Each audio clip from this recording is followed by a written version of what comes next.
Just a disclaimer I want to put in front of this video, or Good Music Camp. I just wanted to make that clear in case y'all realize that I'm kind of predicting this and I say at the end something. I just want to make it clear and understand that I am not part of any camp. Okay, so let's have a real conversation real quick, because granted, I am not the biggest Drake fan. I am not the biggest Kanye fan. But I do think over the years, there will be music we try to talk about and try to explain. And I will completely understand when I say this list makes no sense to me, right? But I do think, so they're doing these versus battles, and these versus battles, I have decided, well, since it's 2021, they're still doing versus battles, I decided, okay, well, I'm going to make a tier list between Kanye and Drake, right? We know they both have questionable pens, they both did art, they both sing a little bit, they both did rap, so I figured with Scorpion, and then Drake, the Dark Demo mixtapes coming out, and then Kanye's Life of Pablo coming out, and then Ye, I figured I could do it, right? So, I said 10 songs from each artist, and I had written down, right? And that's not even counting the ties. Okay, let me read it. So between Kanye and Drake, I found 2 projects they worked on together, and I can't give them credit for it. So it's Father Stretch Your Hand, which was on the Life of Pablo, and Best I Ever Had, which is the point deducted from Drake and the point deducted from Kanye. So I did this list in a weird order, but I tried to compare them as much as possible. So I did Hey Mama and Sandra Road. I think I gotta give it to Hey Mama just because of the beat, with it being on late registration, and Drake coming without a Scorpion. And I understand, I do like Scorpion a little bit better than late night registration. But late night registration with Hey Mama, it just gives you it feels different. It kind of almost feels better. And then, I know Kanye's most talked about album is College Dropout. And Drake's most talked about album is Take Care. So, but I still went to Scorpion for this. And I did Jesus Walks and Jaded. And I like Jaded as a song. I do. It's good, but I think if you put Jesus Walks anywhere, if you play Jesus Walks on the subway, you're going to find somebody that bang to it. You're going to find somebody that rocks with it. And I think overall Jesus Walks is a better song. It has a better sample to it, which I do like. This one hits a little home. So, Dark Twisted Fantasy and My Feelings, right? Now, on paper, and My Feelings wins because of the trends. But if I'm looking for a song that's just, yeah, we're going to listen to it, we're going to get our feelings out, I'm going to still have to get that to Drake. I'm going to still have to give that to Drake. So, yeah, don't worry about that. I'm going to still have to get that to Drake.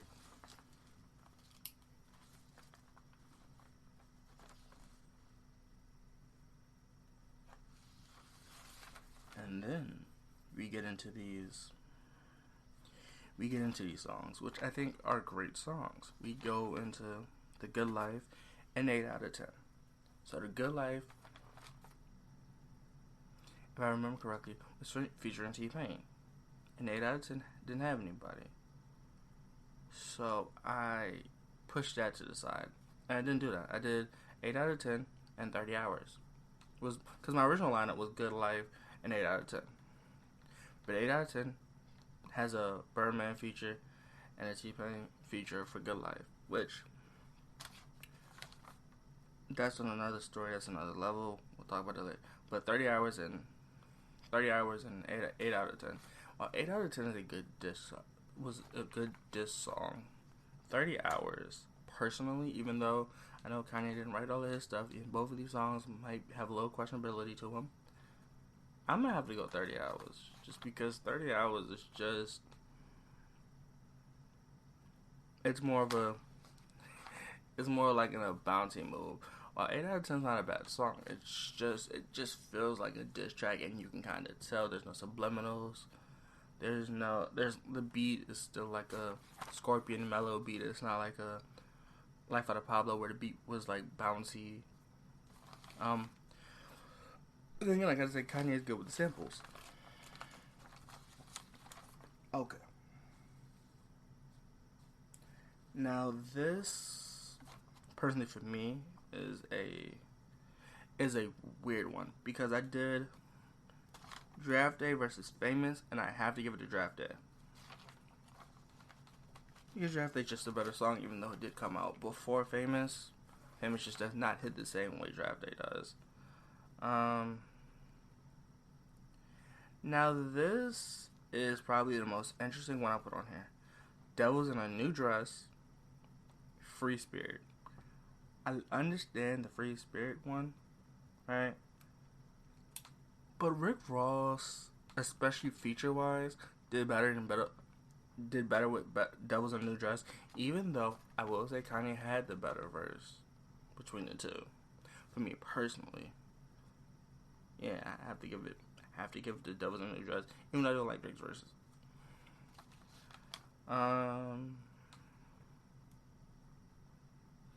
Western Road Flow, Love Lockdown. I like Western Road Flow more than Love Lockdown. That's just a personal opinion. However, we get into these features, and these features go crazy. So we're talking about Devil in a New Dress. We already talked about Violent Crimes and Ghostwriters that had that.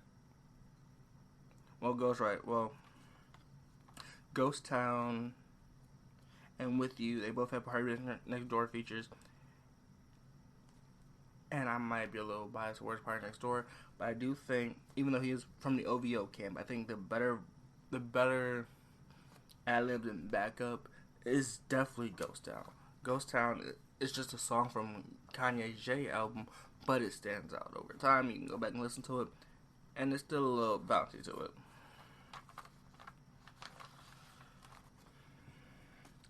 Now, this is where it goes crazy. Since Party Next Door has been on a lot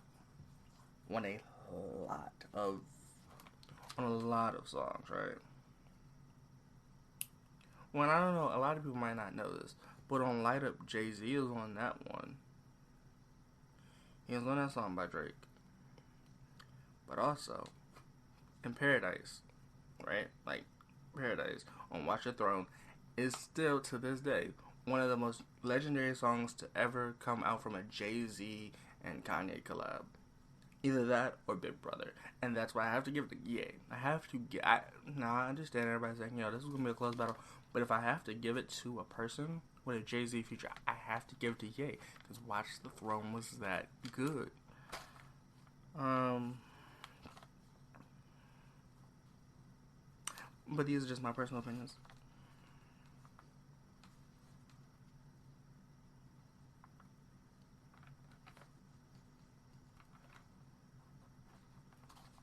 Now, I can understand that Kanye does have better songs, and Drake does have better songs.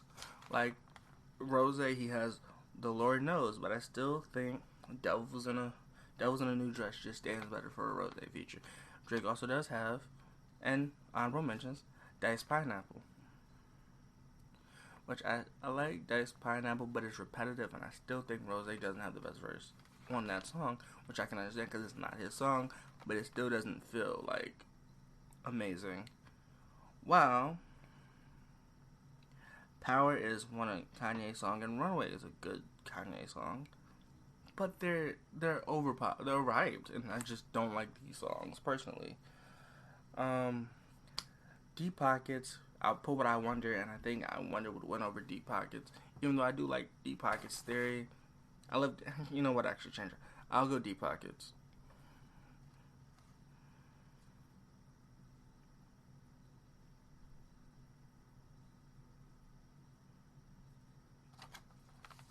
Yeah, I'll go Deep Pockets.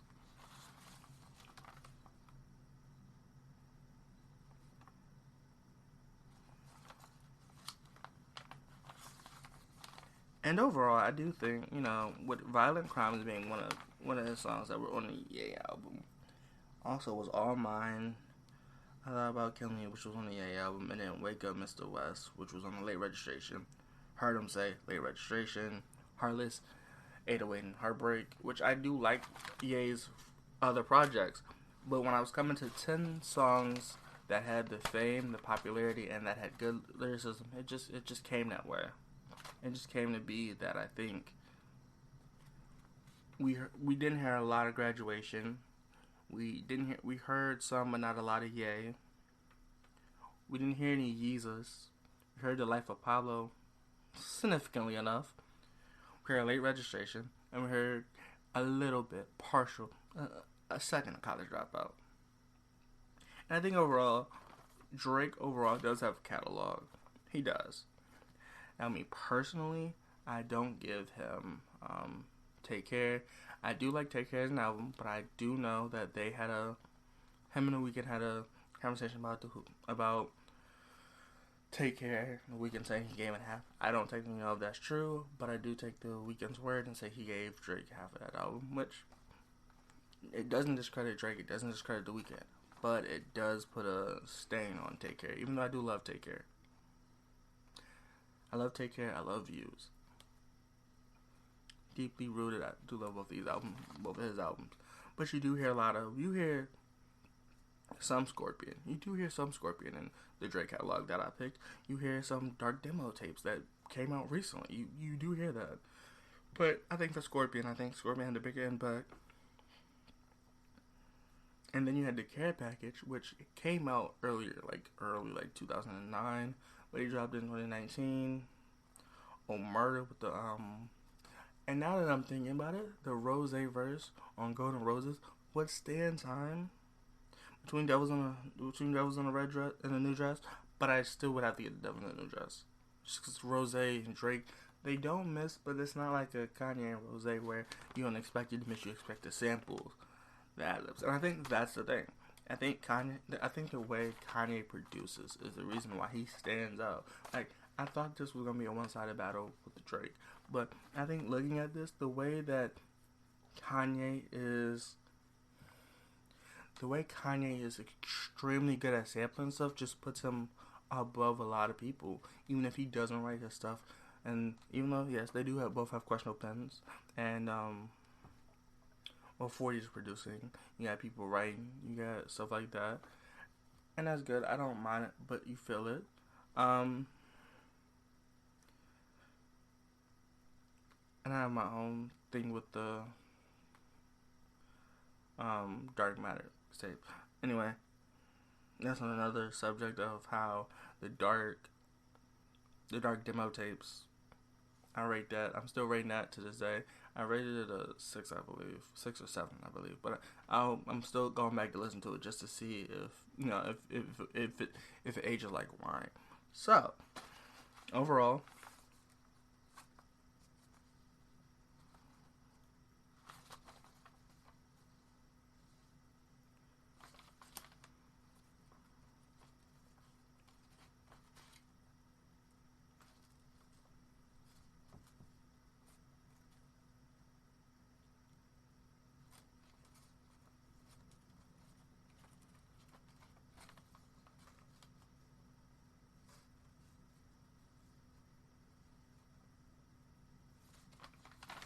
okay, so Sally is 4 goes to, well, my book, in my opinion, 5 goes to Kanye, 4 goes to Drake, and that's why I do think that looking at the songs now, I do think that and then that famous verse that we never heard that Rick Ross played during him and that verse that Rick Ross had, that was unreleased, but we know the track is there. So overall, I hate to say it, but I give Kanye it. Kanye won by 5. Drake he missed 1, but it's 5-4.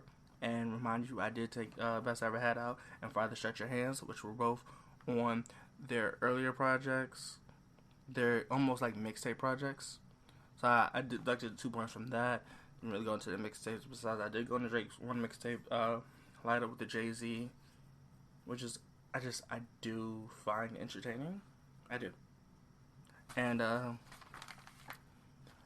while me saying that they have questionable pens, as I understand completely my opinion, I don't want anybody else to have that opinion, but to me personally, the scandals and stuff like that, the credits, if you really look, it would approve that way. So until I have like evidence to back it up, I'm saying they have questionable pens because you've had people come out and say it. And if you look at Kanye's songs, he'll put like, oh, with this, even though Nicki did say in an interview with Joe Budden, she did say sometimes it's just hard to it's hard to write certain art. It's just sometimes you need like help with a pen or something. So I can understand that from that point of view. So yeah, just hey, 2021, a couple days in 2021, and I just want to make sure that y'all know we're still here, working harder to get these kind of verses out. In our opinion, our views. Just wanted to let you know. Yeah, and I'll definitely see y'all later on. I will definitely see y'all this year. Expecting a lot of great things to happen. So I hope everything is good over there. Yeah, definitely see y'all in the next episode for real. Kanye versus Drake. Y'all heard it here.